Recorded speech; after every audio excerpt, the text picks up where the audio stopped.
Pace bene, masih di mea culpa. Di video ini saya mau membahas, mungkinkah gereja itu benar-benar satu? Dalam arti sesungguhnya, satu dia sebagai satu komunitas. Sebelum berbicara jauh tentang ini, saya usulkan untuk mengikuti bacaan setiap hari. Link di deskripsi video ini. Bila berkenan, silakan menonton. Tentang 3 kali Yesus bertanya, apakah engkau mengasihi aku kepada Petrus?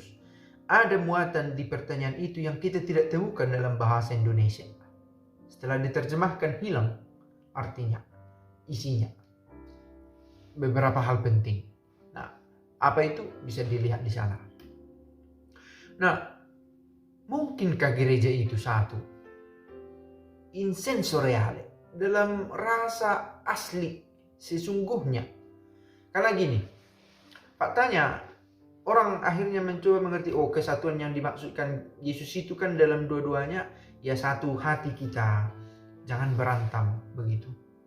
Nah, faktanya bisa juga satu hati yang beda agama, yang dia dengan terang-terangan tidak mengakui Yesus, tapi damai, hidup damai dia dengan orang yang mengakui Yesus sebagai Tuhan. Nah, inikah maksudnya gereja itu, atau mungkinkah gereja itu benar-benar satu? Katanya ini sebuah perdebatan teologis yang sangat kompleks untuk memaknai kesatuan macam apa sebenarnya yang dibayangkan, dipikirkan karena dia manusia oleh Yesus ketika dia menyampaikan doa supaya mereka semua satu, sama seperti kita adalah satu. Kesatuan macam apa? Setiap kali saya buat video atau saya melihat orang berkata, saya cinta gereja Katolik, ada komentar begini, gak usahlah gerejanya disombongkan, katanya. Tidak ada gunanya, percaya kepada Yesus itu yang penting. Tidak ada gunanya itu membanggakan gereja. Seolah-olah dua hal ini konfrontatif. Begitu ya. Kalau saya mengikuti Yesus, tidak bisa saya mencintai gereja. Seolah-olah ini sesuatu yang tabu untuk dilakukan. Kalau saya berkata, saya cinta gereja Katolik,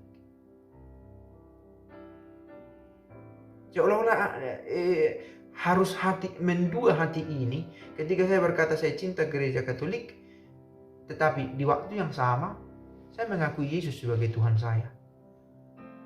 Saya pikir itu tidak konfrontatif. Apa maksudnya? Tidak berseberangan. Tidak harus menghilangkan yang satu untuk menghadirkan yang lain. Yang satu ini mencintai gereja, yang lain ini adalah menginginkan Yesus sebagai jalan, kebenaran, dan hidup. Kedua-duanya itu penting dan tidak saling mencuri ruang. Kan begitu ya? Karena begini, mengapa harus dilarang orang mengatakan aku mencintai gereja Katolik, sementara ada orang dengan terang-terangan aku mencintai Barcelona? Mengapa boleh itu? Dan rasanya tidak tabu. Kalau saya katakan, saya ini fans Barcelona, Messi, mudah-mudahan dia kembali musim ini. Mengapa itu tidak dianggap sebagai sandungan untuk mencintai Kristus? Padahal ini sangat profan ini ya. Barcelona, Messi itu tidak ada. Syukurlah bahwa Messi masih membuat tanda salib, ada nilai rohaninya. Sekalipun ada yang mempertanyakan apa motif dia membuat tanda salib. Itu bukan karena agama, tapi karena dia rindu pada neneknya yang memotivasi dia menjadi seorang pesepak bola. Ada yang mengatakan itu. Tapi jauh lebih religius hal-hal mengenai gereja. Kan begitu. Tetapi orang tidak pernah mempersoalkan, janganlah terlalu mencintai Barcelona, cintailah Yesus. Rasanya tidak konfrontatif. Nah, ketika saya katakan, saya bangga mengikuti Kristus, saya bangga dengan gereja saya, gereja Katolik, mulai ada yang komentar, apa itu membanggakan gereja? Sesat. Bahkan membanggakan bangunannya bahwa ini sudah ratusan tahun, ada yang 1000 tahun, mudah-mudahan ada, bahwa sudah direnovasi, oke. Tetapi itu dianggap sebagai kesesatan. Ma perché? Mengapa? Nah, ini juga menjadi pertanyaan kritis. Saya sendiri mencoba mencari maknanya. Lalu saya dibawa kepada sate. Kenapa? Kok bisa? In contrario ya. In contrario. Saya coba telusuri sejarah sate. Kan begitu ya. Itu katanya di abad ke-15 sudah datang sate dibawa oleh orang Arab. Mereka punya kebab di sana dengan daging kambingnya. Lalu diolah itu, ditusuk menjadi sate. Nah, dalam perjalanan ada juga sejarah lain mengatakan itu datang dari Gujarat. Muslim Tamil membawa itu ke Indonesia abad ke-18-19 menjadi makanan yang khas, sampai juga di Ponorogo di Jawa sana menjadi khas. Lalu di daerah kami itu yang lebih terkenal itu sate Padang, sehingga orang lebih mengenal ini sate Padang. Sate Padang lebih terkenal. Nah, ketika orang berkata, oh ini sate Padang, mengapa harus menyertakan kata Padang di situ? Dan seolah-olah itu milik orang Padang. Menjadi ada sub-identitasnya. Pertama, makanan ini sate, ini identitasnya. Lalu ditambahkan sub-identitas, sate Padang ini. Dan yang lain itu seolah-olah meniru yang dibuat oleh orang Padang, sate Padang ini. Padahal kalau kita kembali tadi ke sejarah, orang Arab, orang Gujarat, Tamil membawa itu. Seolah-olah ini merek yang lebih asli, kan begitu ya. Nah, ketika kita memakai, kita in contrario ini, mudah-mudahan kita temukan korelasinya. Gereja, hanya ada gereja dari awal, hanya ada satu gereja. Tapi gereja ini kemudian dipakai nama-nama ya. Gereja Reformasi, gereja Lutheran atau apa namanya, Zwingli atau movement tertentu. Mulai ada sub-identitas yang dibentuk. Nah, yang tadinya mainstream, katakanlah tidak ada merek, ya gereja, itu saja sebenarnya. Lalu kita apa? Oh, kita itu yang harus untuk semua, Katolik. Gereja Katolik. Tapi gereja Katolik sendiri sudah menjadi satu stream dengan sub-identitasnya. Sebagai seorang Katolik yang dikatakan, oh inilah gereja mula-mula. Karena di video lain kita sudah bahas. Cobalah sebutkan siapa mendirikan gereja Katolik. Tak ada nama yang bisa muncul. Tak ada tokoh. Agustinus. Dia hanya seorang dari banyak tokoh yang berperan dalam gereja. Origenes. Apalagi dia. Justinus Martir. Atau apalagi kembali ke lebih awal. Penginjil. Tidak ada. Lalu siapa mendirikan gereja ini? Tetapi kemudian dipakai emblem yang identitas, sub-identitas yang kita sebut Katolik.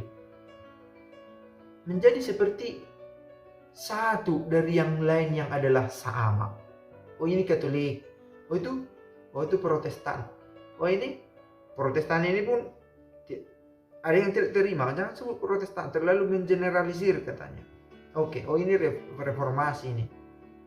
Oh ini pembaruan lain ini, karismatik ini. Terjadi sub-identitas yang mau tak mau harus diakui bahwa ini menjadi sandungan untuk kesatuan yang Yesus doakan itu. Kita tidak bisa dengan gampang katakan, oh kesatuan kita kan Yesus. Kita berbeda-beda manifestasinya sesuai budaya. Faktanya di gereja Katolik sendiri banyak perbedaan interpretasi. Tetapi hal menarik adalah bahwa diupayakan, dikatakan diupayakan kesatuan. Misalnya ada pastor di sini orang Angola, kadang tepuk tangan dia memimpin perayaan Ekaristi. Rasanya tidak pas. Sudah jelas ada rubrik tentang misa, tetapi dibuat tidak terima. Kita tidak terima yang tidak biasa dengan itu. Tetapi dia seorang pastor, dia Katolik juga. Katolik Roma, ritusnya ritus Roma. Tapi dengan kulturnya begitu. Lantas harus terpisahkah? Syukur, masih di gereja yang sama. Nah, sekali lagi inilah cita-cita dari gereja untuk membawa kesatuan itu. Tetapi ketika muncul subidentitas Sate Padang, gereja Katolik. Tapi ini saya ambil dari poin yang berbeda ya. Sate itu setelah sampai ke Padang menjadi Sate Padang, bukan dari Niccio, bukan dari semula dia itu berasal dari Padang. In contrario, gereja ini dibayangkan ini yang paling awal, yang bertahan sekarang, tetapi kemudian membuat emblemnya. Sebenarnya emblem ini pun dimaksudkan untuk memberi identitasnya sebagai yang universal, tetapi dipandang menjadi satu subidentitas yang lain, yang sama dengan merek yang lain itu. Nah, ini persoalan. Maka ketika saya katakan, saya ingin gereja itu satu, gereja Katolik. Dua interpretasi di sini. Gereja Katolik yang sebagai salah satu cabang, atau gereja yang Katolikos, terbuka untuk semua orang. Di sini saya pikir tampak kompleksitasnya. Dan orang berjuang, para penatua gereja berjuang untuk itu. Salah satu produknya adalah PGI.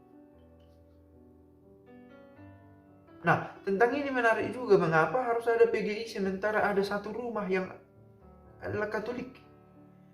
Nah, ini pertanyaan yang berat. Karena ketika ada juga yang bilang, mengapa harus disebut Protestan, skismatis? Disebut saja sebagai satu ordo. Nah, ordo itu mau ada dalam gereja. Nah, maukah yang gerakan di luar ini bersatu dalam gereja? Menjadi satu kelompok umat dalam satu gereja? Oh, ini satu hal yang sukar terutama bagi penatuanya, karena akan kehilangan posisi. Katakanlah untuk menjadi pastor sudah susah. Lagi kalau sudah berkeluarga, yang dulunya memimpin gereja ini mau menyatukan gerejanya ke gereja Katolik, atau dari egonya sendiri berkata, mengapa harus ke gereja Katolik sana? Bukankah itu Sate Padang, subidentitas yang lain? Seperti Sate Padang, jangan pula nanti ini menjadi terpeleset. Dipahami sebagai satu subidentitas dari yang lain. Saya tidak tahu apakah video ini gampang untuk dipahami. Selain karena bahasa yang terbatas, juga memang saya pikir eklesiologi adalah satu topik yang menarik untuk dibicarakan. Karena jawabannya tidak terang sampai sekarang. Kesatuan hati itu sudah jelas, itu harus satu hati. Tapi harus satu gereja yang institusional? Pace bene.